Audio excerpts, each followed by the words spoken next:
Hello दोस्तों, नमस्ते, प्रणाम। मैं आपकी संगीता पटेल अपने यूट्यूब चैनल में आप सभी का स्वागत करती हूँ। एक छोटा सा देवी जी का उमाह गीत है और देवी जी का उमाह गीत कैसे लगे कमेंट में ज़रूर बताना और इस वीडियो को ज़्यादा से ज़्यादा शेयर करना और सपोर्ट करना। और आवाज़ भी नहीं ज़्यादा निकल रही है, 9 दिन का व्रत भी है। जय माँ शेरा वाली। चलो स्टार्ट करते हैं। कौन दिशा से देवी सारी दाया, मैं कौन दिशा से देवी सारी दाया, मैं कौन दिशा का चली जाई हो माँ, मैया कौन दिशा का चली जाई हो माँ, कौन दिशा से देवी सारी दाया, मैं कौन दिशा से देवी सारी दाया,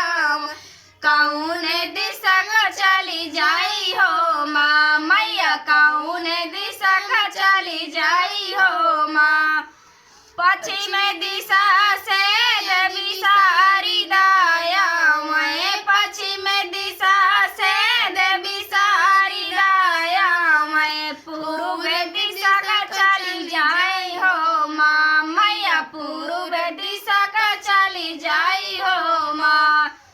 कहे क्यारी माँ बेला रे चमेली, कहे क्यारी माँ बेला रे चमेली, कहे क्यारी अनार हो माँ, मैया कहे क्यारी अनार हो माँ,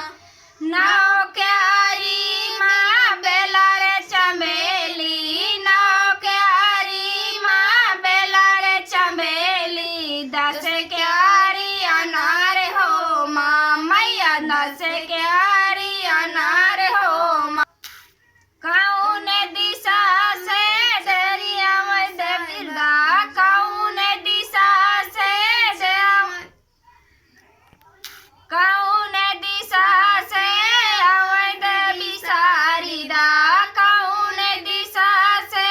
अवध विसारिदा, कौन दिशा का चली जाई हो माँ, मैया कौन दिशा का चली जाई हो माँ,